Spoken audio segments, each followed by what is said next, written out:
we've talked a lot about this in between media this season. There's going to be curveballs coming your way. Hate's a strong word.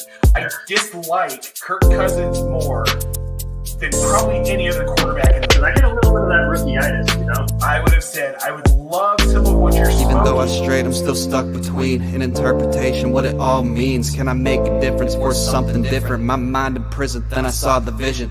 Played the field, it's no competition. Found success through the repetition. If it's impossible, stick to the mission. I'm just cruising through on my way to get it. I found myself somewhere in between.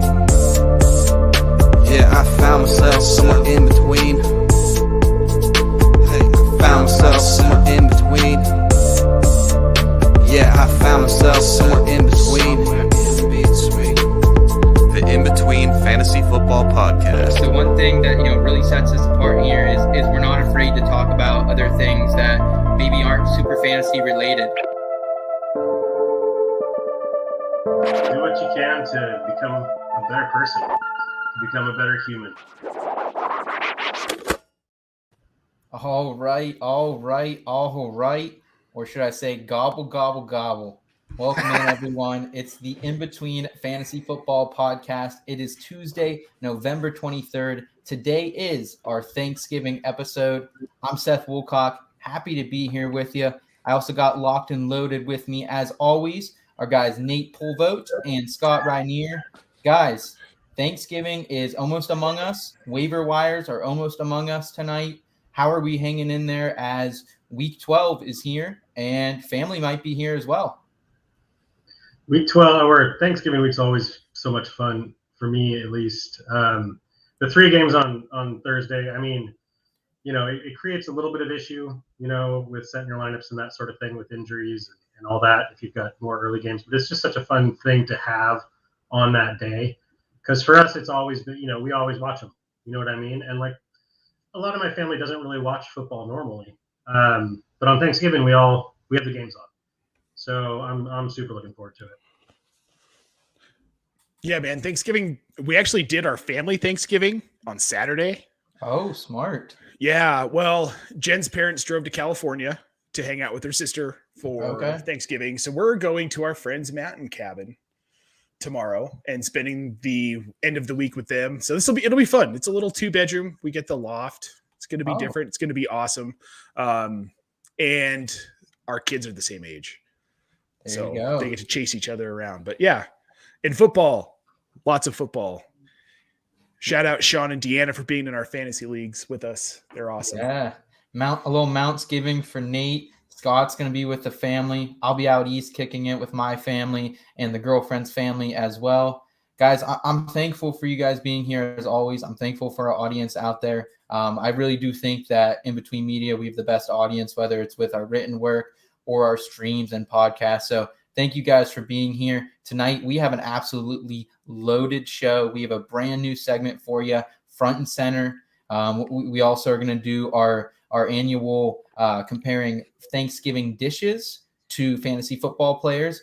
That's always fun. We got some sure things, sleepers of the week, and we'll round it out with just some subtle discussion about things that we love about Thanksgiving that don't really get talked about enough. Guys, I would like to jump right into it, but before that, I would like to remind everyone that with the holiday season comes our Between the Holiday campaign. I love the Between the Holiday campaign. Guys, we bring a ton of fantasy sports influencers together. We celebrate the holiday with a tips column, trying to get you through the end of the fantasy sports season, also trying to get us through the holiday season. So we'll have a tips column coming out on Saturday evening. You can read what Nate, Scott, what we all kind of think about the holidays, what all your favorite fantasy analysts think about the holidays and fantasy sports moving forward. And here on December 17th, we'll also be having our famous In Between Media Holiday Live Party. Things got a little rowdy last year, wouldn't you say, boys? Just a little. Just a little. It's possible for my next episode of Pulp Fantasy coming out this week, I may have gone back and gotten a few little clips from the episode. I rewatched some of it, just to find it. And it brought back some really fun, crazy memories, I'll tell you. That was your first live stream, wasn't it, Scott? Yes. Yes. Yes. I thought. At the start of that holiday episode was my first thing I ever did for IBT. First live stream. Yeah. Then got thrown to the wolves with Shane and Mike and Linda, Cooter, Doodle. Good times. Yeah, that was a blast. It'll be good times this year. I'm looking forward to it. We have a really good lineup of people. Yeah, absolutely, guys. We're going to get you through the holidays, but right now we're going to get you through Thanksgiving and the Week 12 of the NFL season. Guys, our newest segment, Front and Center, is presented by our friends over at Monkey Knife Fight. And if you haven't been playing Monkey Knife Fight so far this season, what are you doing? This is DFS for the common man. Me, you, Scott, Nate, all our friends who, we like DFS, but we're not experts. This is what Monkey Knife Fight is for you. If you guys want to try it, you don't even just have to try NFL games. They have NBA, NHL, NASCAR, golf, UFC, a lot of these sports that we have here at In Between Media. We're giving you weekly advice on this, especially during our live stream show Sunday mornings, the DFS Tailgate with Nate and Bo and Connor. So you guys should check that out. If you want to check out Monkey Knife Fight, it's make a deposit, any amount you want, up to $100. You can get that 100% instant deposit matched. So you want to deposit $100, you're gonna get $200. That's a free $100, guys. As Nate calls it, that's just good economics, guys. So take care of your wallets this holiday season. We got the holidays coming up. Make your first deposit on Monkey Knife Fight. Use that promo code IBT. We appreciate it, guys. And let's head into Front and Center.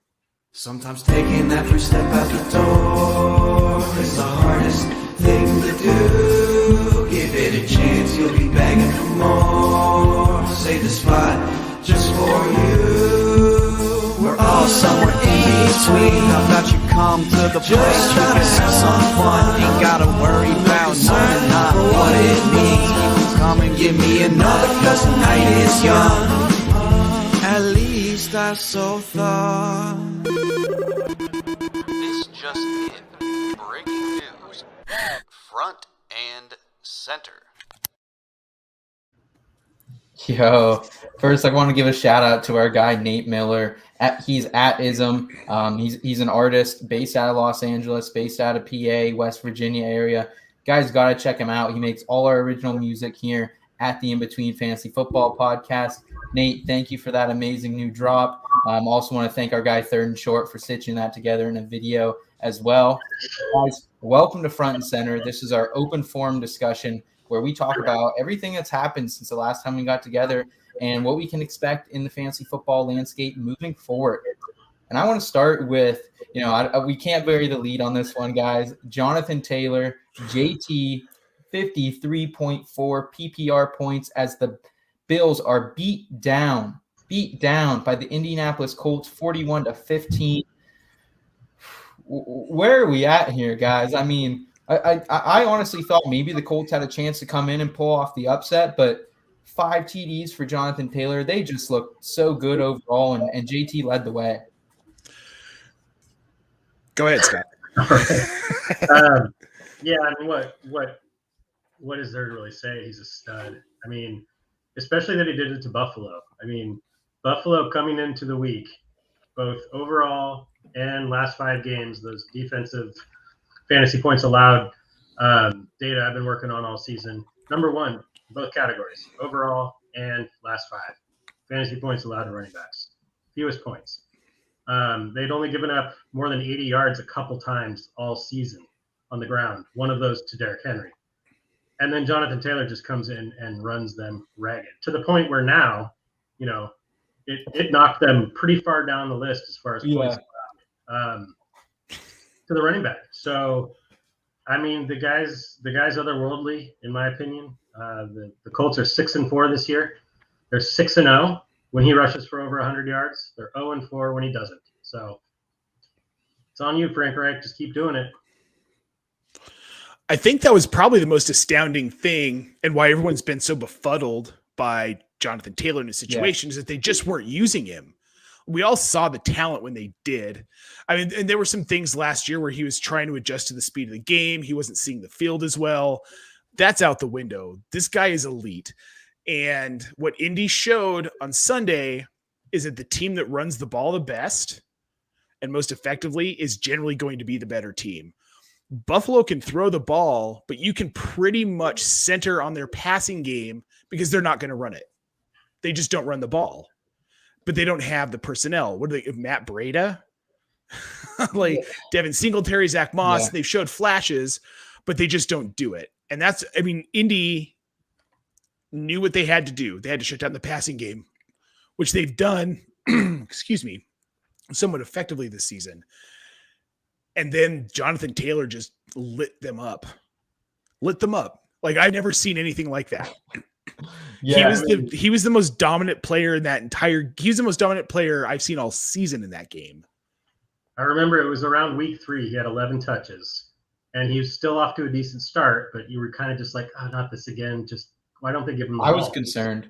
Yeah. Since week 3, 21.9 touches per game, including over 30 touches the last 2. Nyheim Hines he's still being used somewhat, but Jonathan Taylor's starting to get some targets as well.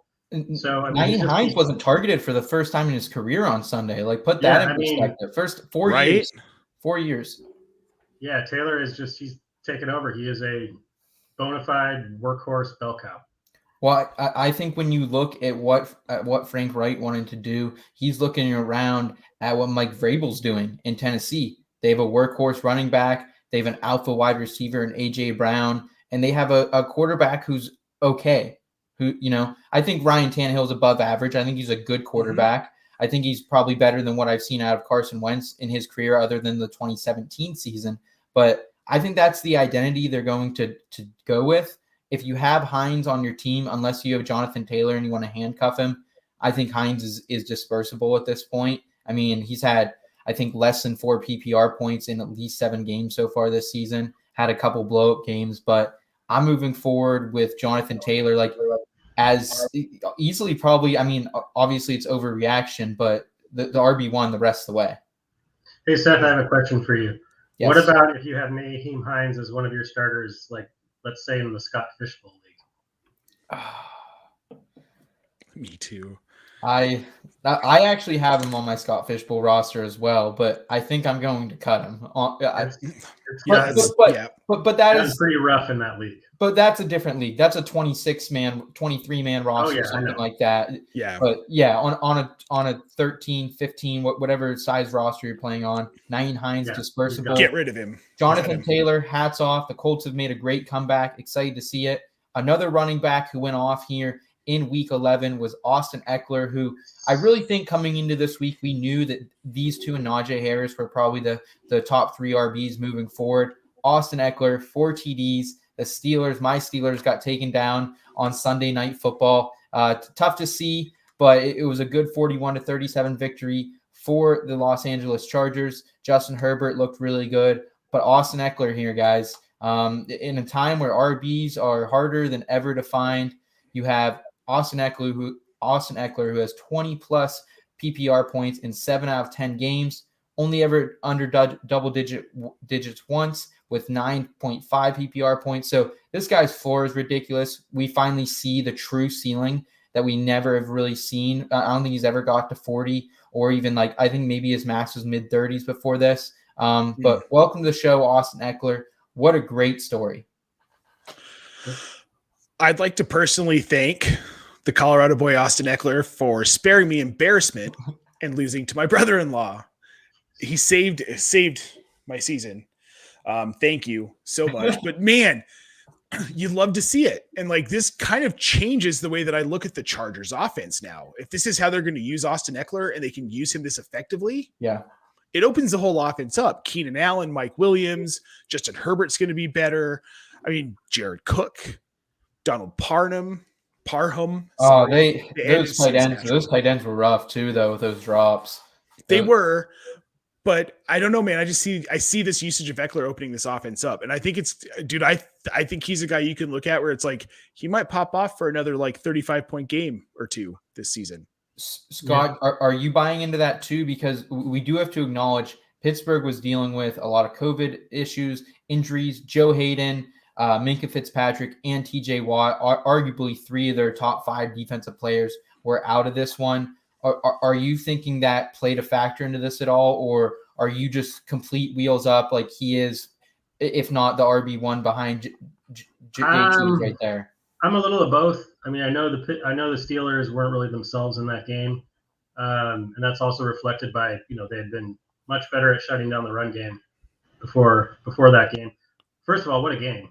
I mean, there were a lot of crappy games this weekend, but that game was amazing. Yeah. So I was bummed going into that game too, because a couple of my fantasy teams didn't do too well. Lamar didn't play, but then seeing that and like Steelers were getting trounced on, and then for them to even like be in the conversation in the fourth quarter, it was fun for a fan. Well, I'm a Seahawks fan, so I'm in the market for a parachute for this cliff I'm about to jump off. Jump on, buddy. Yeah. No, I mean, but I also think Eckler's the real deal. And I mean, the thing is like I don't victory lap off him, but I mean, I had him higher, closer to the top 6, top 7 RBs coming into the year, and I think consensus was closer to around 10-ish. I think I had him in front of people like Nick Chubb and that sort of thing. So seeing a game like this, I mean, the thing is his absolute floor was still a double-digit PPR game. He had a game where he had 6 rushes for 7 yards against Baltimore. Still had double digits in that game, but as he's shown you multiple times, he's had multiple 2 TD games. He's got 7 on the ground, 6 through the air. He's got a really, really safe floor, and he has weak winning ceiling at any given time, the way he's used. It's just people still, just because he's small and undrafted, you just still don't quite want to let him have that stud lock it in status. But plus, he's one of the best dudes in the NFL. He's probably my favorite player at this point, him and AJ Brown. But like Nate said, you love to see it with a guy like that. A guy who is seemingly just a really good human. He interacts with people on Twitter like in a kind of jokey, fun way about fantasy football, which you love to see. He's always propping up his teammates. It's a guy you love to see succeed. So I think it's the real deal. I've got him on a few teams, and I'm just enjoying the show from here on out. I mean, guys, he's the overall RB2 in PPR on this season. And it's not by a little, which is crazy. Jonathan Taylor obviously has won at 264 points, but then Eckler's 220. The next closest is Derrick Henry at 193, and then Harris at 193. So, like, he's kind of separated himself a little bit, I think. Yeah, I mean, he really is a new version of Christian McCaffrey at the end of the day. And this isn't surprising with Austin Eckler. We saw him break out in 2019. Obviously, Melvin Gordon was still there, 2 years younger Melvin Gordon, who's given Javonte Williams fits in Denver. Can't get him off the field. Melvin's been great this year. So, like, I think we knew this was capable of Austin Eckler. And, like, I kind of thought Chase Edmonds was going to do something similar this year to what we saw Austin Eckler do in 2019. Like, I think he has a similar profile, but I just think maybe Austin Eckler is just like – I thought Chase Edmonds was like a comparable player to Austin Eckler, but I think Austin Eckler is just a beast, man. I think part of it, too, is the Chargers don't have either a James Conner or a Kenyon Drake. Right. With Eckler. Like, they're what they have after Eckler, I mean – I've got my who are the Josh Kelly, Larry Jackson, Roundtree. Like I've got hope for some of them, but no one's taken that much work from Eckler at this point, and he stayed healthy, which has been huge. Yeah. Yep. Guys, we love to see it with Austin Eckler. Something we did not love to see this past week was the Chiefs and Cowboys. I mean, this comes into Week 11, a headline game for the NFL. And just a bad product on the field here in Kansas City. Dallas looked out of place in Arrowhead. 19-9 loss for the Cowboys. They've lost 2 here pretty quickly. 2.6 points for Dak Prescott in fantasy terms. CeeDee Lamb was banged up in this one. No Amari Cooper to start. Ezekiel Elliott was in and out of the game. So brutal game for the Cowboys. Chiefs, though, I mean, this is 4 out of the last 5 games for Patrick Mahomes. He's been under 14 PPR points, 7.5 points for him here against the Cowboys. And I mean, the Cowboys are a solid defense. Trayvon Diggs and that crew, like, they are good, but I'm panicking, I think, a little bit if I have Patrick Mahomes here. Guys, I think there's still chance Dak Prescott Dak gets right when you bring back CeeDee Lamb, Amari Cooper, but I am panicking a little bit if I have Pat Mahomes. But it doesn't seem to be affecting Travis Kelce or Tyreek Hill, though. So, okay. I want to go back to what I said earlier. Teams who run the ball well tend to win more. The Chiefs are not running the ball well. Their leading rusher is still Clyde Edwards-Helaire. He only has 367 yards on the season. We're 11 weeks in, going into 12, and I know he's been hurt, and it's been kind of a back and forth, but this is a team that just simply doesn't run the ball well. That concerns me the rest of the season for the Chiefs. Maybe CEH, if he can get right and start being used more effectively, okay, maybe the Chiefs get better. Maybe that helps Mahomes. But Mahomes is trying to carry this team on his back. And when that happens and you have a really crappy defense, like those two things. Crappy defense, like on paper, it looks like the same defense that has been in the Super Bowl the last 2 years. You know what I mean? Like Chris Jones is a great player. Tyrann Mathieu is Tyrann Mathieu. Yeah, but their corners aren't great. They're not great in coverage. They can kind of stop the run. But then I guess I don't know. This is the thing about this season, because like Dallas started out so hot, and now we're like, what's wrong with Dak? What's wrong with this running game? You're missing wide receivers, but now all of a sudden this defense isn't stopping anybody. All of a sudden the Chiefs defense did stop somebody for a week. Like, what do you make of all of this?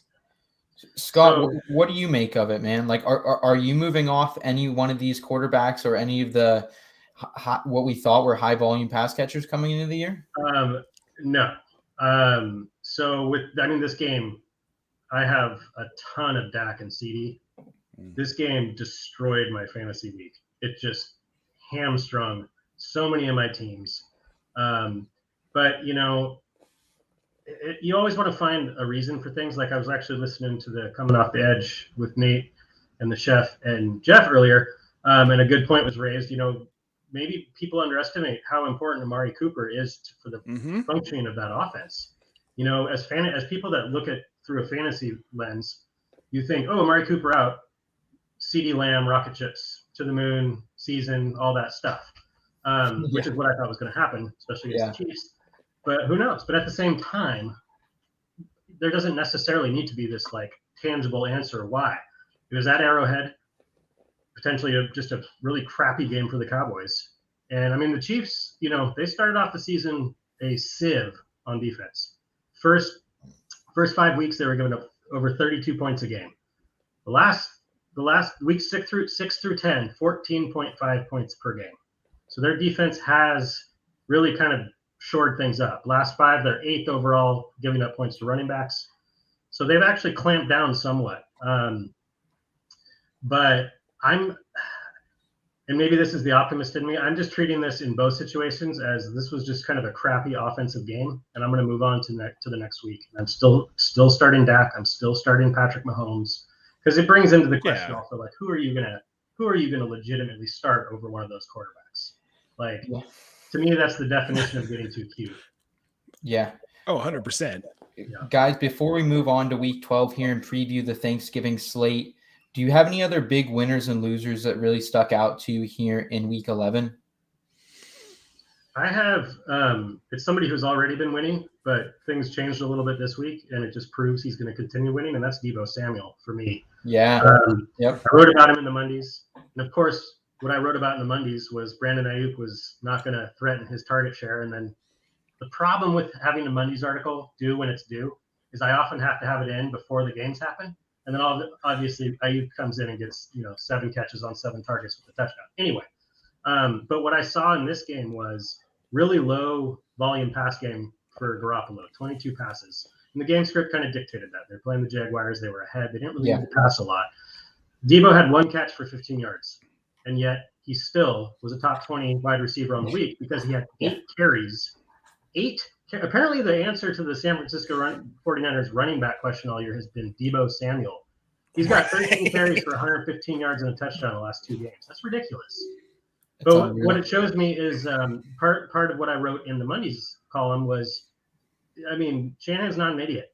He sees what Deebo is. He's going to get him the ball, whether it's through the air, handing it off, a fly sweep, an end around. He's going to continue to get the ball to where even if he's not getting the passing volume, I think he's still going to be, his floor is ultra high.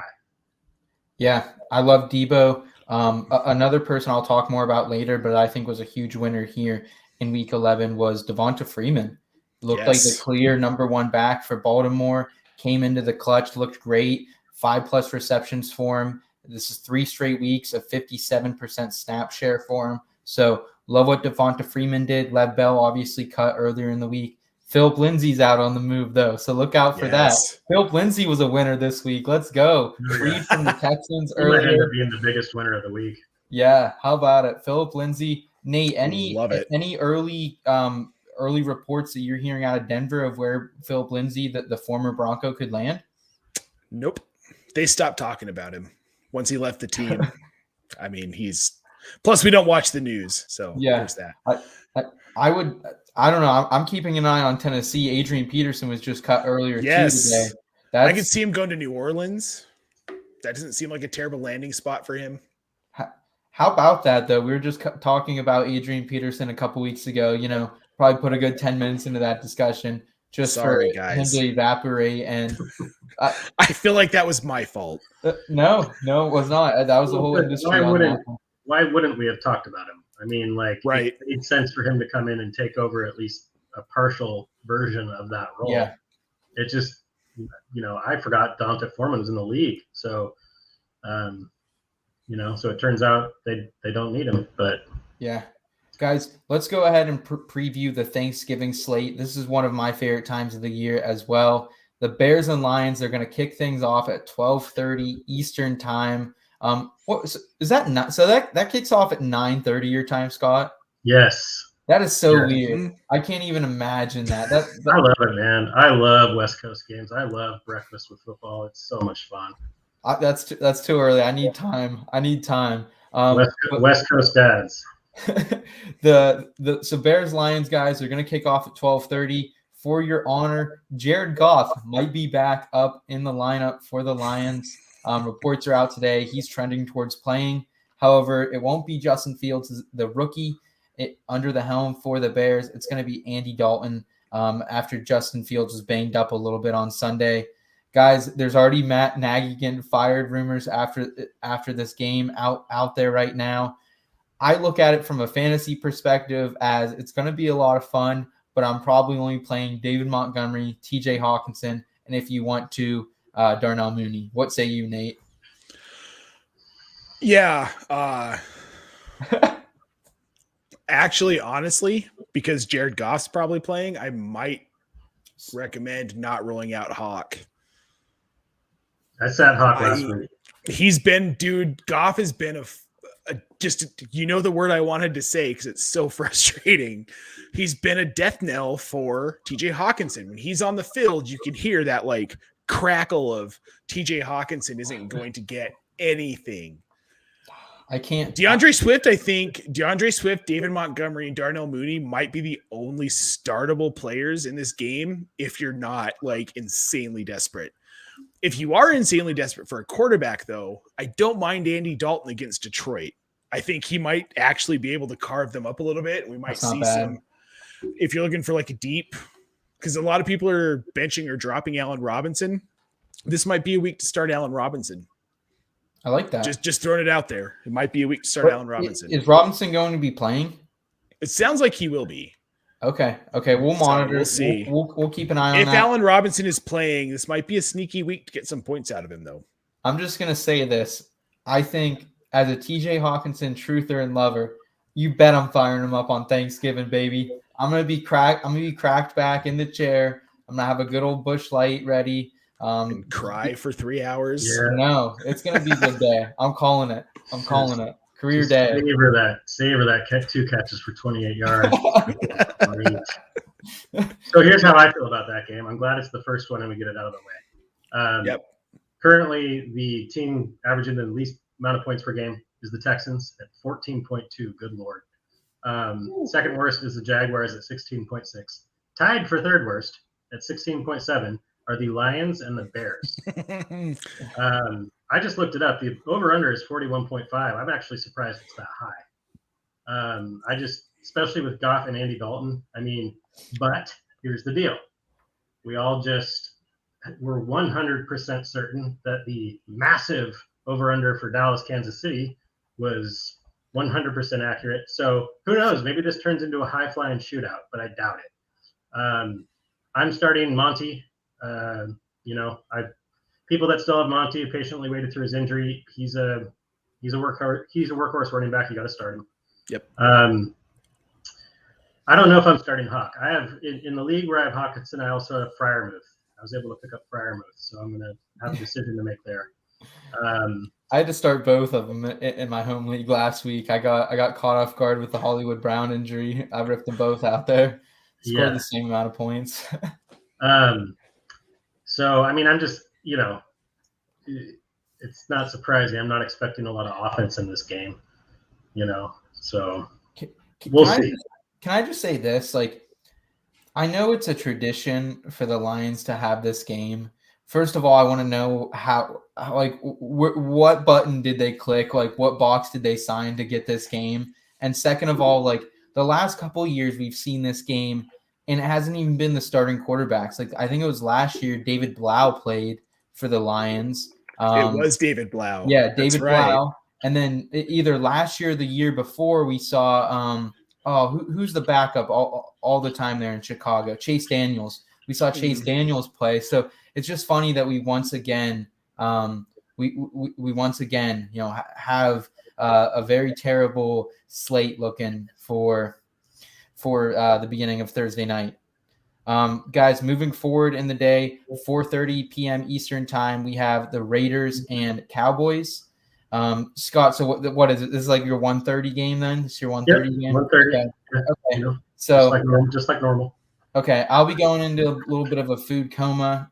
Scott will be probably getting ready to eat at this time. But guys, this is kind of another downer game a little bit here. No Amari Cooper, most likely. No CeeDee Lamb, who exited the game here in Week 11 with a concussion. The Raiders have looked pretty bad on offense. They've scored 16 total points since Henry Ruggs' accident.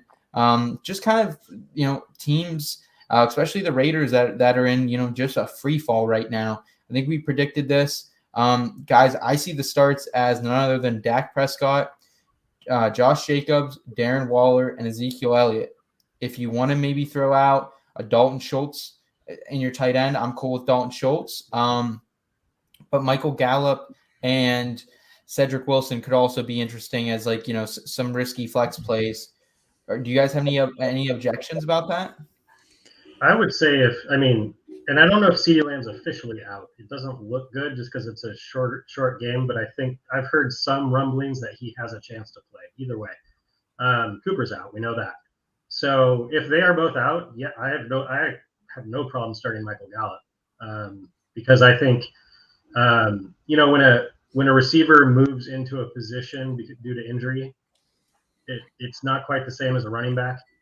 Targets are earned, that whole thing.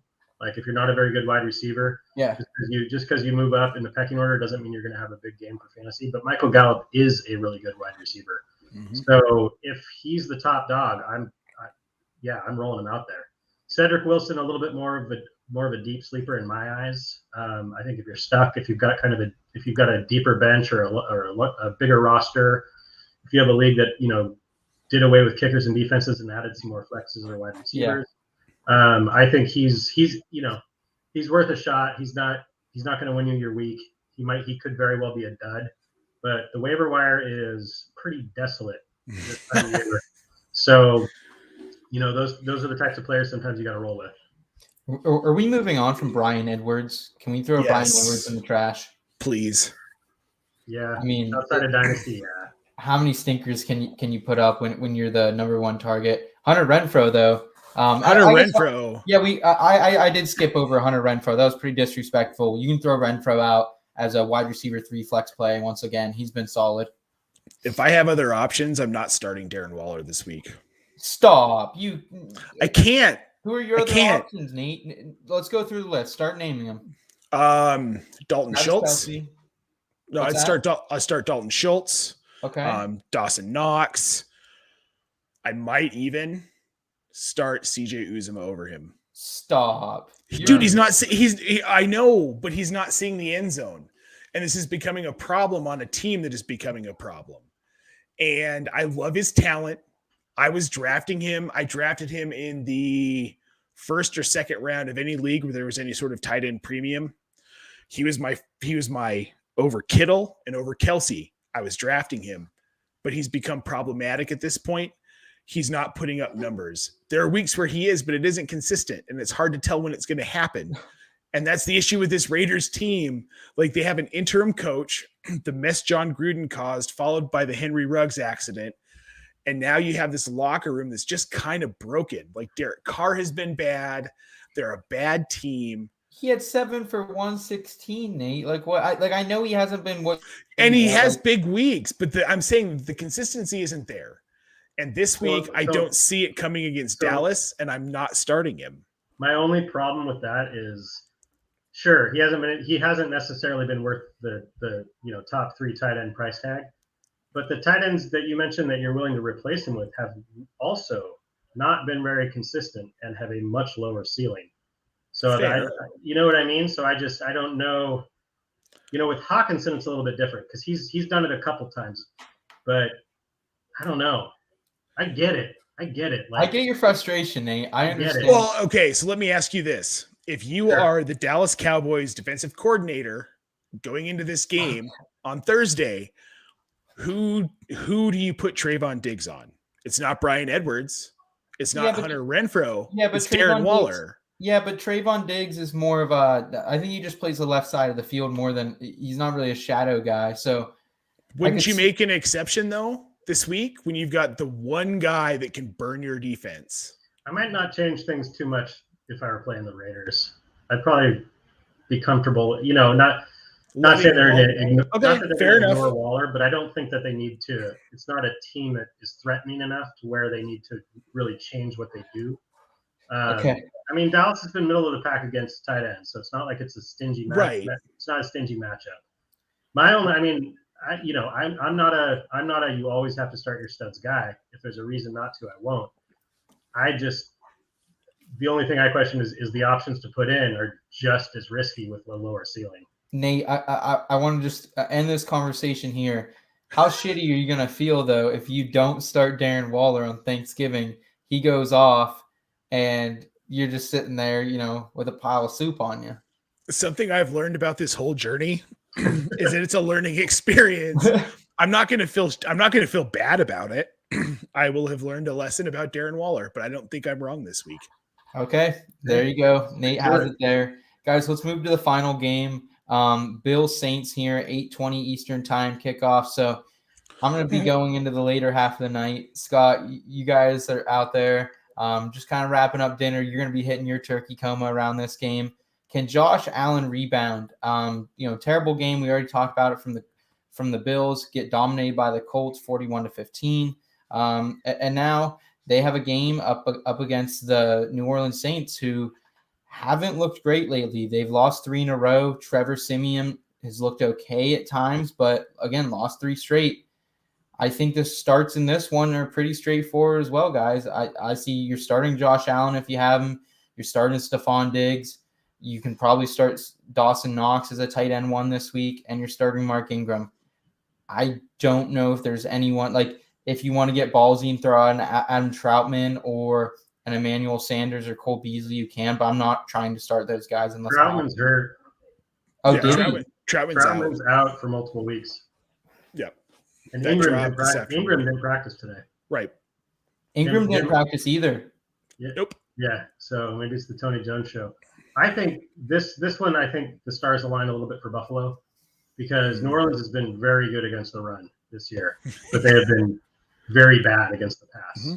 And that's the wheelhouse. And I think the Bills are going to be, they got embarrassed. They got embarrassed by an AFC rival. I don't know if it's necessarily a rival, an AFC opponent. Rival now. Yeah. So, I think Josh Allen, Diggs, I think they rebound in a strong way. One guy I'd say I'm done starting him. The trend has lasted long enough now. Is Emmanuel Sanders. I picked him up earlier in the year, threw him out there in a few PPR leagues, and it worked out pretty well.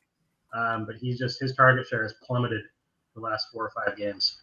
And with Dawson Knox back, it's not going to get any better. So not starting Emmanuel Sanders, but on the Saints side, which it's so sad. I picked up Troutman in Scott Fishbowl. First good game I've had from a tight end in that league all year. I have bad tight ends, and now he's hurt and he's out, which sucks. So there's not a lot to be excited about on the Saints side of the ball. Nope. If Ingram's out, I guess Tony Jones Jr. is next in line. We haven't really seen much from him. He's got some hype. He looked good in the preseason, but preseason hero, baby. Do we start somebody like that? I don't know. Just it depends. You have better options. Yeah, more than likely. I would hope so. Yeah. Yeah. In a PPR 2 QB or two wide receiver, 1 flex league, Nate, what's your degree of confidence 1 out of 10 on Cole Beasley this week? Like 2. You don't want to start him? No, dude. I think they're going to feed Diggs and Knox. Lattimore could be playing on Stephon Diggs. Is that? Don't care. Okay. Stephon Diggs is one of those guys who either he has a good day or he doesn't matter. The coverage doesn't matter unless they're doubling him up. But they don't double people up with Lattimore. So, yeah. All right, guys. Well, enjoy your Thanksgiving. Enjoy these games. Awesome to preview these guys with you. Look, we're going to go ahead and move into temperature check. And this week on temperature check, we're going to compare Thanksgiving foods to fantasy football players. Temperature check is once again presented by our friends over at Underdog Fantasy. Guys, in between fam, if you haven't been playing Underdog Fantasy, what are you doing? Nate's been playing it. Scott's been playing it. I've been playing it. I kind of can't stop playing it. It's become a little bit of an issue, I'd say. Yeah, it's great. They've got great games. It's different than what's out there on a lot of these other platforms. The app is user-friendly, and they're matching your deposit 100% up to $100. Hundo, baby. Hundo. Like Seth mentioned earlier, that's just good economics, guys. Just good economics. So make sure, go into the App Store, the Google Play Store, whatever you have. I hope it's the download the Underdog Fantasy Sports app. Use the promo code IBT to sign up. Use it. Deposit some money and come play with us. Yes, sir. Yes, sir. We're going to be on tomorrow. Connor Coughlin and I from the DFS tailgate. We're going to do a little Underdog preview for you. So if you want to see any props that I'm doing, parlays, anything like that, check us out over there. Use that promo code IBT. And guys, let's go ahead and send it into temperature check.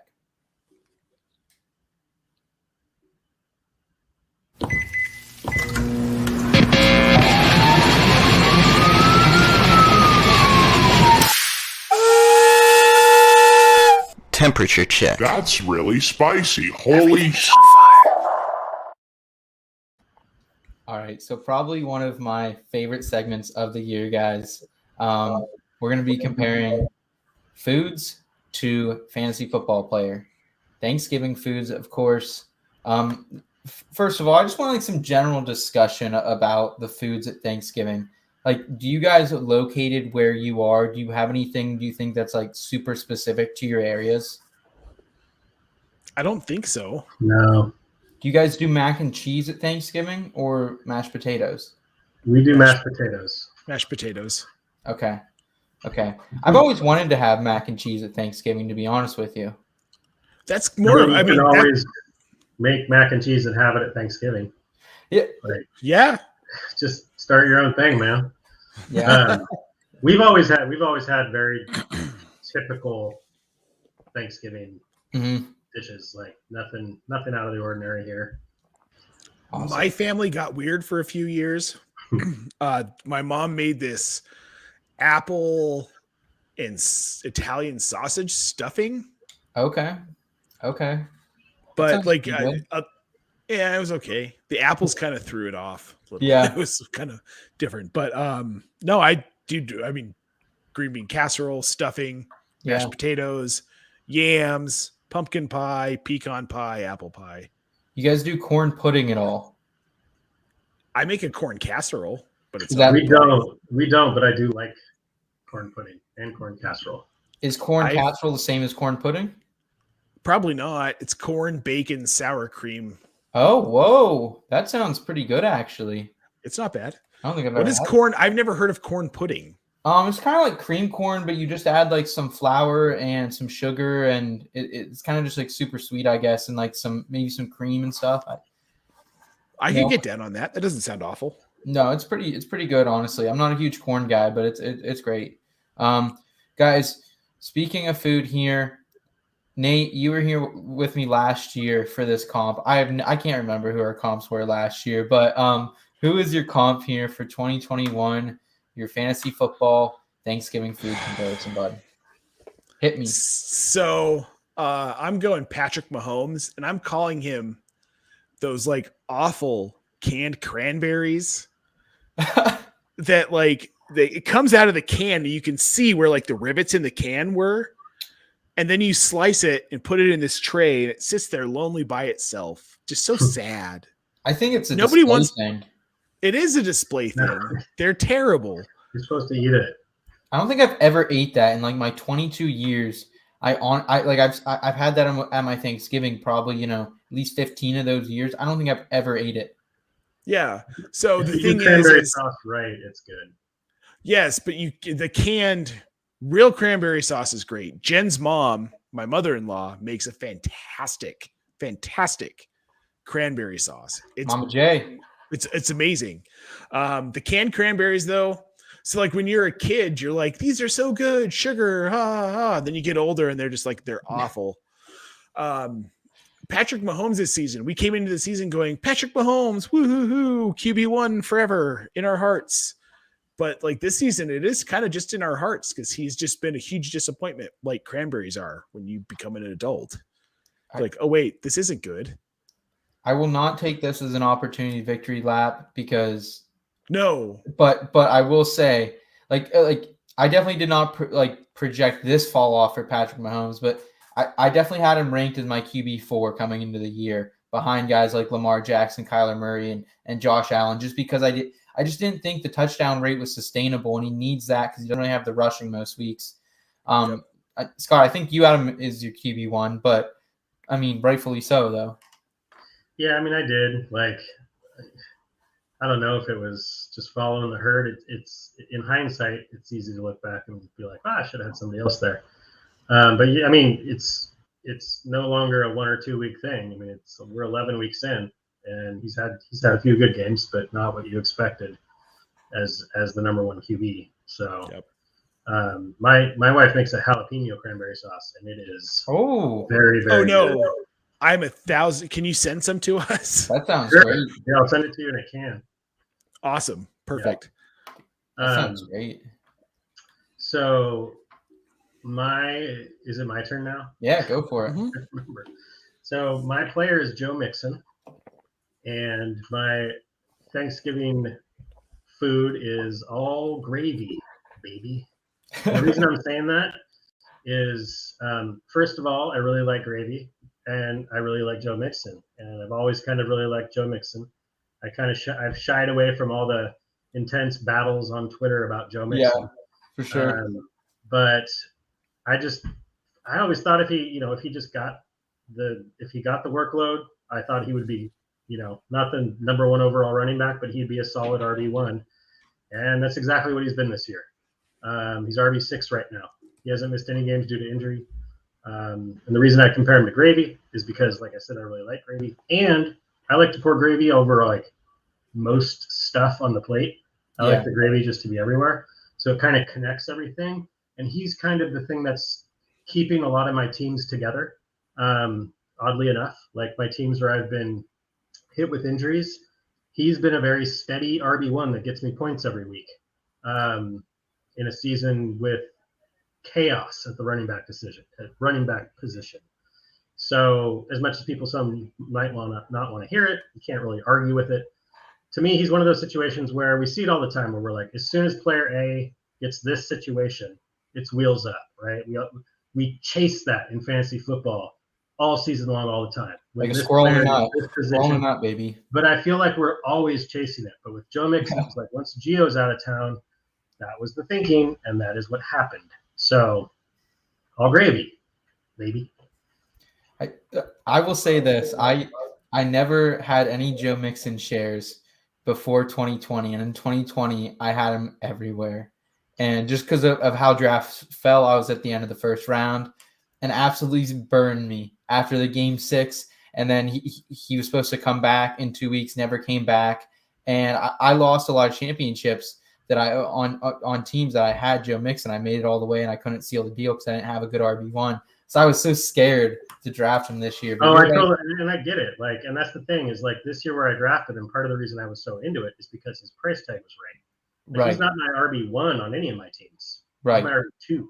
You know what I mean? Like I wasn't willing to go after him as an RB1, but you didn't really have to. And so, but I get it. Like basically since his rookie year, I've been the guy that's like, ooh, maybe this is the week with Joe Mixon. You know what I mean? Like ever since his rookie year, I've been just like that. So it's just, I mean, you know, he's been a steady Eddie this year.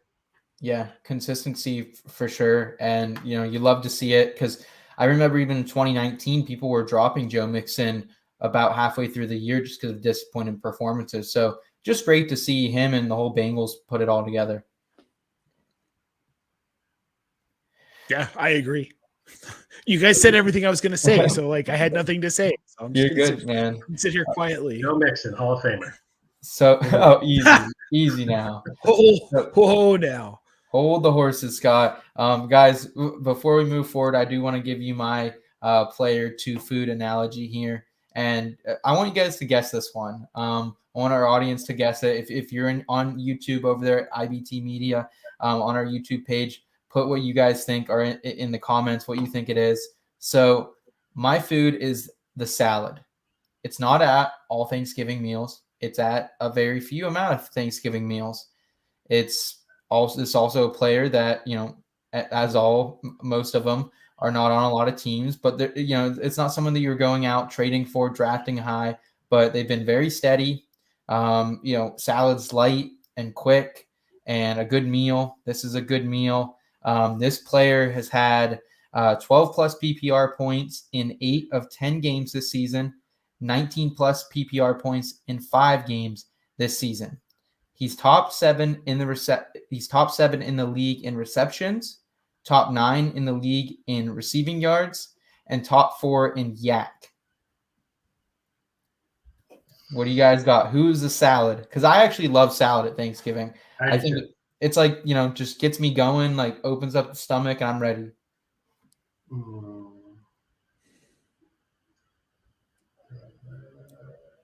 No cheating. I've got nothing. I've got nothing. Scott, I don't know. You study yak.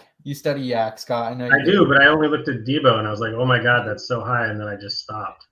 All right, guys. The salad is Chris Godwin. Chris Godwin is the salad at Thanksgiving. You know, just we came into this year and he was another guy like Joe Mixon last year. His ADP got out of control a little bit towards the beginning of the season. He was drafted in the 2nd or 3rd rounds of redrafts in 2020. Disappointed with injury, was not really the same player. Everyone was really concerned with AB this season, rightfully so. He's a talented guy, but as we've seen, he can't stay healthy. Now he can't stay out of trouble again. And Chris Godwin is making the most of his opportunity here. As I said, I mean, he's been over 19 PPR points 5 times. This isn't quite the 2019 season with him, but him and Mike Evans have been so consistent every single week. I've just loved what I've seen with Chris Godwin, and I love the salad at Thanksgiving. I love the fucking salad at Thanksgiving. Whoa. Sorry, I need more salad at Thanksgiving. That is the most heated salad exchange I've ever seen. Right? I don't think I know anybody who loves salad as much as Seth. I mean, that was. I do. I'm a salad enthusiast, salad apologist. I love the call, and I did actually have my screen up, and I saw it was probably Godwin, but I didn't want to cheat, so I didn't say anything. Yeah, he's third. He's third in yards after the catch per reception after Debo and Jamar Chase. And I mean, last year, you know, he was having a good season, and he got hurt. So if you look at the total numbers from last year, it doesn't look that great, but he got hurt. So Mike Evans has been. I was wrong about Mike Evans. I'll admit it right here. I faded him somewhat, thinking he was too touchdown reliant. But he's been great. But they've been great together. It's been sustainable for both of them to be really good together. So yeah, I love the call. I really like salad too. I like salad all the time. Do you guys also like? Do you guys like pasta salad or potato salad or like the other non? Potato salad's like one of my favorite things. Macaroni salad. Macaroni salad's really good. I love macaroni salad. It reminds me of summertime barbecues. Potato salad too. Yeah. I haven't really gotten to the point in my life where I like macaroni salad yet. I didn't like pasta salad for about the first 18 years of my life, and then I started liking it. And now I'm starting I kind of like some potato salad. It just depends. What about egg salad? Where do you guys land on egg salad? No, actually, it's okay. I had it a lot as a kid. I feel I don't know. I get sick of it a few days after Easter, but for the most part, I like it. I don't know. Do you guys like my wife makes a really good pasta salad. If you get a really good one, it's hard to beat. Again, these are all very chilled summertime side dishes. Yeah, making me think of summer. Chicken salad, tuna salad, any of those salads? Oh, chicken salad. As long as it doesn't. Who started putting grapes in chicken salad? What? And what is wrong with you? Chicken salad's great. Just don't put grape. It was you, Scott. Yeah, I started that. Man. It's a Northwest thing. I don't think I've ever had grapes in chicken salad. Oh, geez. Dude, nuts are fine. But grapes? Good one. Guys, enough about salad. Yeah, no, I love the salad discussion. A little bit of a tangent here. Guys, we do have to move forward in the show to some sure things, sleepers of the week, Thanksgiving edition. This week, it is once again presented by our buddy up at Stevens Quality Barbering Services. Guys, it might be too late to get your haircut for this holiday, but it's not too late to get your haircut for the next several holidays, baby. We got about a month in between. Head up to Stevens Quality Barbering Services in Kerwinsville, PA. Whether you're in Central PA, Western PA, really anywhere in PA. You guys might be traveling through this time of year. Visit stevens-quality.genbook.com to book an appointment today. Know it's going to get hooked up with a quality haircut at a quality price. You're going to have a quality conversation and just an overall quality experience, baby. If you want to look like this, no, sorry, that's bad advertising. If you want to have hair like this, maybe a better face, head over to Stevens Quality Barbering Services. Noah's going to get you hooked up, guys. Let's go ahead and jump into some sure things, sleepers of the week. It's the sure thing. Sleepers of the week.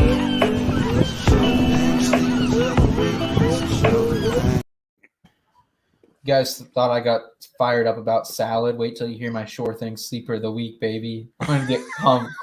Oh, man, I so hope it's Cole Kmet. Oh, my God. Oh, no, never. Just never. Full circle. Never. Nate, what do you got, man? I think Nate's is actually going to get me fired up, too. I love this. Robbie Anderson, baby. Oh, never mind. I was looking at stats. Dead. Never mind. I'm not. So Robbie Anderson isn't dead. He was dead with Sam Darnold. He's left for dead, though. He's left for dead, for sure. Yeah. So what he's done the last 2 weeks, saying Sam Darnold, he had 4 catches on 6 targets for 37 yards and a touchdown against Arizona, of all teams. And the yardage isn't great, but the red zone look and the touchdown is huge. Plus the PPR points from 4 catches. That's 4 free points. There you go. Then he had 5 catches on 6 targets for 30 yards against Washington. He's being used. It was Cam's first week back. Cam is looking his way. He didn't throw the ball a ton in that game because they didn't want to obviously put too much on a guy who hasn't played in 11 months. Yeah. But Robbie Anderson to the moon with Cam Newton. I feel it. I just feel it in my soul. And I know a lot of people are going to say I'm crazy, but it's just one of those gut feels that I have that Robbie Anderson is going to become more relevant than DJ Moore. especially because DJ Moore is more of a deep threat. And we saw what happened to DJ Moore with Teddy Bridgewater. Troy King had to shave his beard off on a DJ Moore bet because he couldn't produce. So I'm sorry if I'm going to trust Robbie Anderson more than DJ Moore here, but I'm going to. He fits Cam. Go ahead. He just fits Cam more than DJ Moore does. And this is a team that could realistically make the playoffs. If Cam Newton can play well and they can run this offense around Cam, this is a playoff team. Do you like the matchup this week against Miami, Nate? Obviously, they've been their cornerbacks have been better as of late. Byron Jones, Xavier Howard, but I mean, you still expect Robbie Anderson kind of be used all over the field and get away from those two at one point as well. Yes. So, and I think something we don't talk about enough when we're talking about like, oh, their corners have been better lately. Cam Newton's been in the league a long time. He's seen pretty much every defensive package you can throw at him, and he knows what to do. The question is, does he have the parts and pieces around him to do what he needs to do to beat said defense? This week, I think he does. Fair enough. They're playing the Dolphins. Is that correct? Yep. Yeah, Dolphins are atrocious against the pass. Atrocious. It could happen. Yeah, I mean, why not? Like, Robbie was left for dead. I'm sure he's mostly on waiver wires. And, you know, there was signs of life when Cam took over. So, you know, it's not out of the realm of possibility. I wouldn't hang my hat on it, but you called it a gut call. And sometimes that's what we go with in fantasy. And mine's a little bit that way too. My sure thing sleeper of the week, to me it's a little bit of a feel-good story, but it's Tim Patrick, wide receiver for the Denver Broncos. And, you know, I just see this as he just signed this contract that shocked some people, but good for him. The Broncos have locked up a pretty studly receiving core the next few years. But, you know, he's coming off that. It's a home game. It's a division rival. It's the Chargers. They're one game behind the Chargers in a wide open AFC West, which somehow the Chiefs are still on top of. I don't understand. Anyway, right. They just are, you know. But and I mean, the thing about Tim Patrick is, like, if you look down the box scores, you know, he's got some touchdowns, he's got some catches here and there and whatnot. He doesn't have any big blow up games or anything like that, but that's where the gut feeling comes in for me a little bit, because when I've watched him this year, he makes big catches. He makes third down, you know, he makes first down conversion catches. He's made a few huge touchdown catches in crucial moments. And it being a home game division rival, I think he's going to do that. And I think one of those is going to be a touchdown. So he's currently ranked at wide receiver 44 PPR, according to Fantasy Pros for the week. It's too low. But I think that's way too low. I think he's in the top 36. And I mean, the Chargers, again, started off the season just stingy as all hell against wide receivers, but that has not been the case recently. They've kind of moved more towards the middle of the pack in the points they've given up to receivers. So I'm calling Tim Patrick. I love it, man. If you didn't have Tim Patrick, I was probably going to actually have him this week, just because I was amped up to talk about him too. That's a great contract. That's a great story for that guy. You know, although there was people out there in the Twitter sphere like 4 or 5 weeks ago who were still being like, oh, Tim Patrick doesn't barely deserve to be on an NFL roster, let alone a fantasy roster. Get out of here. Tim Patrick's a good receiver, man. Good for him. Those people haven't watched him play. You know what I mean? Yeah. He's great at contested catches too. If you watch him play football, like, I mean, yeah, he's not the wide receiver one, but he's a solid professional, you know what I mean? Just above average he's a big play guy. He has ice in his veins. He's a big guy too. Yeah. He's a big guy and he's a big play, like ice in his veins. The dude just performs when he has to perform. Yes. Yep. Dude, Russell Wilson is going to love that next season. Love it. Or A-Raj. Either or. I'm looking for a big brown paper bag with eye holes put over because of the way the Seahawks have completely screwed themselves. Nate, if Russell Wilson comes to the Seahawks, you have to mail Scott a brown paper bag. I'll trade you some jalapeno cranberry sauce for a brown paper bag with eye holes. That doesn't seem like a fair trade. I'll find something else to say. Yeah, you don't have to win every trade. That's what I've learned. Yeah. Isn't that the truth? Guys, someone who did win on this Sunday was the Baltimore Ravens on the back of none other than Devonta Mother effing Freeman back in here. You know, he was chilling on the beach a couple months ago, and now he's back in the saddle for the Ravens. This has been awesome to watch. Like, I have not seen Devonta Freeman look this good since 2018. Like, it is outstanding how good he's looked. He's been great in the receiving game. He's getting a lot of yards after catch. And the Browns, like, this is like the time of year I think you have to really be, as a fantasy analyst or just as a fantasy fan and consumer, you need to really pay attention to the most recent weeks and how that affects fantasy defenses. Like, the Browns overall have been a pretty okay middle of the road fantasy defense against the RB position. But over the last 3 or 4 weeks, they've been a bottom 3 defense against RBs. They've given up 484 rushing yards, so well over 100 yards per game, 6 rushing touchdowns, and that's not even counting receptions or anything like that. Since Devonta Freeman kind of got and saw any action for the Ravens week 6, he has been the RB18, so an RB2, not too crazy, but he once again got it done for fantasy here in week 10, got in the end zone. He's seen 58% of the snaps 3 weeks in a row. Obviously Latavius Murray looked a little banged up still, but I still think Freeman's going to see well over 50% of the snaps for one of the most run dominant teams in the NFL still. Sign me up this week. Yeah, I'm all for it. Yeah, well, I mean, in the current landscape, I picked him up last week. I think it was the IBT league, maybe. Anyway,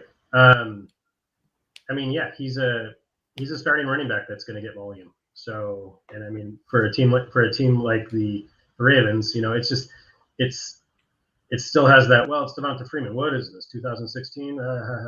But he has been producing, and with the other options you might have on your team, if Devonta Freeman's your RB1, you're in trouble.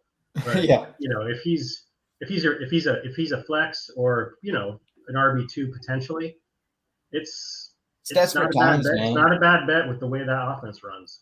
Yeah, I've had him rostered in a couple leagues, since that week 6 when he finally got above double-digit PPR points, and I've been riding him on and off the last couple weeks.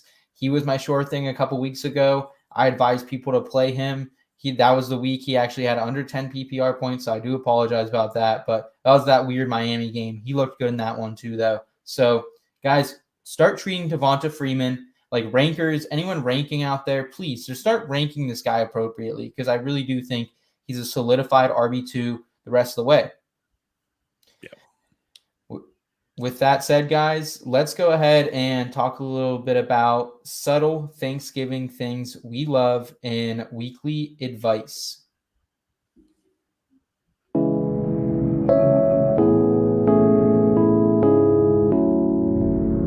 Weekly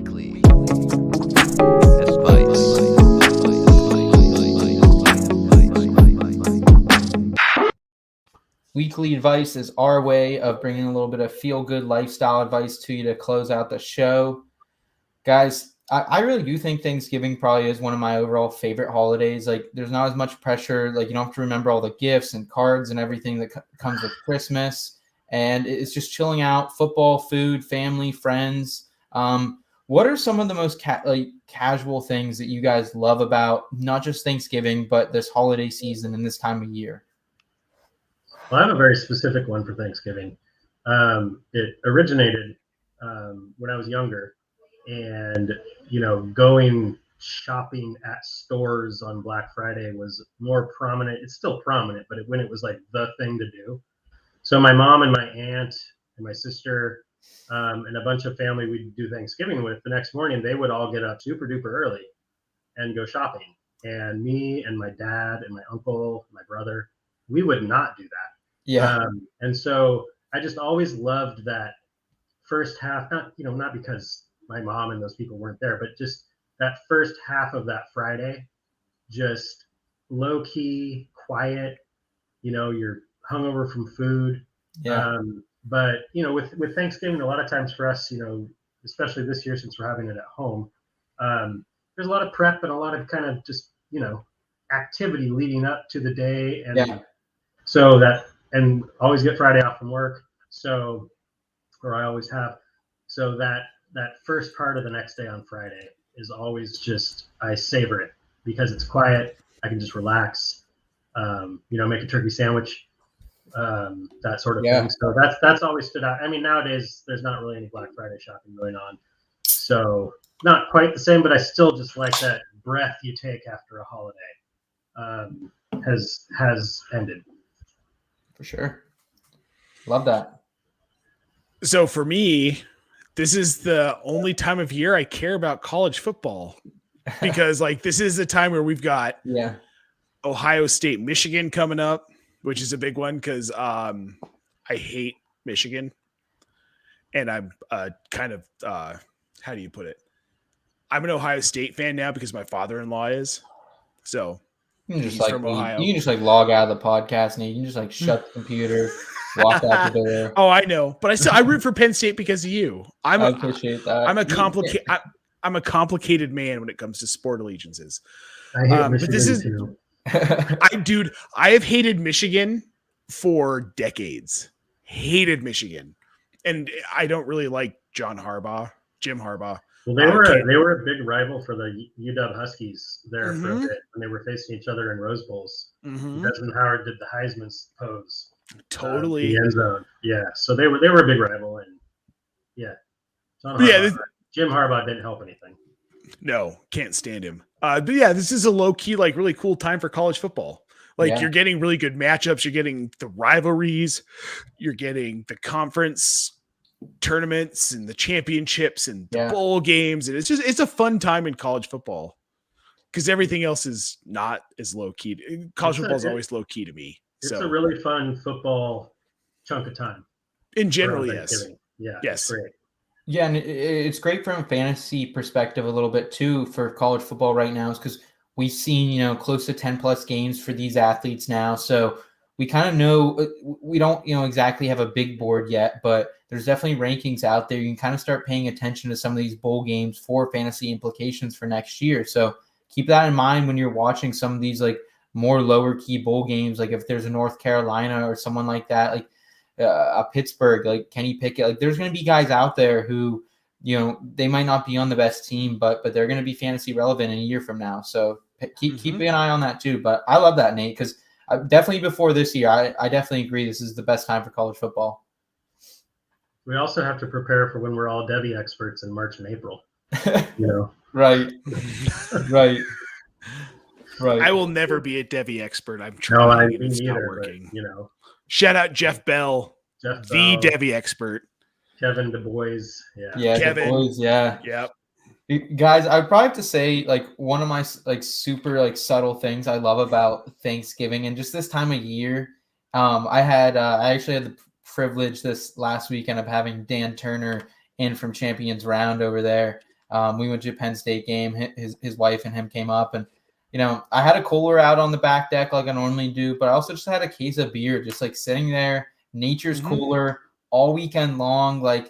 You don't need a cooler. You can just take your beer, your wine, whatever you guys are drinking and want chilled out there. If there's some snow, you can stick it in some snow, or you just stick it on the dry concrete or whatever. But I love Nature's cooler, man. That shit rocks. Dude, Jen and I talk about this every mid-November. Right. Our garages now are massive walk-in refrigerator. Yeah. So anything that needs to be refrigerated, I thaw our turkey in the garage. I just set it on the garage floor because it's it's cold enough in here that it's not going to spoil. Right. You want a quick fun story? So when I was in college junior year, a bunch of us lived in a house, and it was just a shithole. Anyway, my bedroom where I slept was also the room where we put all the beer when we ran out of fridge space to keep it cold. Yeah. Our heat didn't work, and it was Walla Walla, Washington, where it's very cold in the winter. I would go to sleep with winter coats on. That's man. Just a 19-year-old living the dream. Late teens, early 20s. Oh yeah. Stories abound. Oh yeah. I knew exactly what was up with everything. It's great. Right. No, nature's cooler. I love it, man. I'm gonna definitely be thinking about you guys when I'm going to grab a cold Busch Light on the back porch this weekend. I would say probably my other biggest like subtlety that I love about this time is like I love that nap, man. I will crush like probably more as a kid than an adult because like I feel like I kind of have more responsibilities as an adult. I'm kind of my Start Sin Seth column will come out Thursday evening, so I'm kind of going to be up and down, moving around on Thursday. But like I can remember some naps as a kid. I'd like pound as much like turkey and mashed potatoes as I can, and just like go lay on the couch and watch football and just be like done. Like I wake up and I don't even know what year it is. Like forget about the day. Like I don't even know what year it is, man. I love that. So real quick piece of advice from an old dude like me. Keep that nap going as long as you possibly can. I haven't napped in easily a decade. Really? I've dozed off a few times and then been promptly woken up. But yeah, I do miss naps. I'm sorry, guys. The next nap I have, I will do it for you guys for sure. For sure. But no, I love these family at IBT. Absolutely. I love the subtlety though, guys. I like just this time of year, whether it's the nap, nature's cooler, Scott's Friday morning, Nate's, love for college football coming back. I love this time of year. We're going to be talking about it, in a lot of our pieces coming up here in between media. Nate just had a great piece, what he's thankful for earlier today. Scott had a great Mondays column. Yesterday, he's got an episode of Pulp Fantasy coming out tomorrow. I got Start Sin Seth on Thursday. Saturday, we're going to be graced with the Between the Holidays Rest of Year tip column.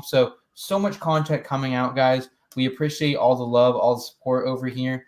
If you're hanging around on our YouTube channel, if you want to hit that subscribe bell, if you're on Apple iTunes and want to subscribe to the podcast, that would mean so much to us. Guys, we appreciate all the support. We're so thankful for you guys. Scott, Nate, any final words here for our listeners? Have a happy Thanksgiving, guys. Yeah, have a happy Thanksgiving. And the key is to sometimes eat in waves. Yeah. To allow your stomach to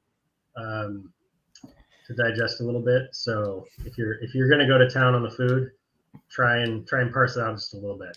Speaking from experience. Yeah. Love that. Guys, be safe.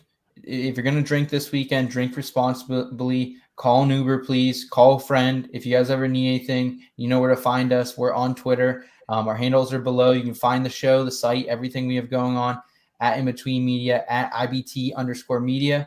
Guys, for Nate, Scott, and Seth, this is the In Between Fantasy Football Podcast. Keep it in between until next time. The In Between Fantasy Football Podcast. So one thing that really sets us apart here is we're not afraid to talk about other things that maybe aren't super fantasy related. Do what you can to become a better person, to become a better human.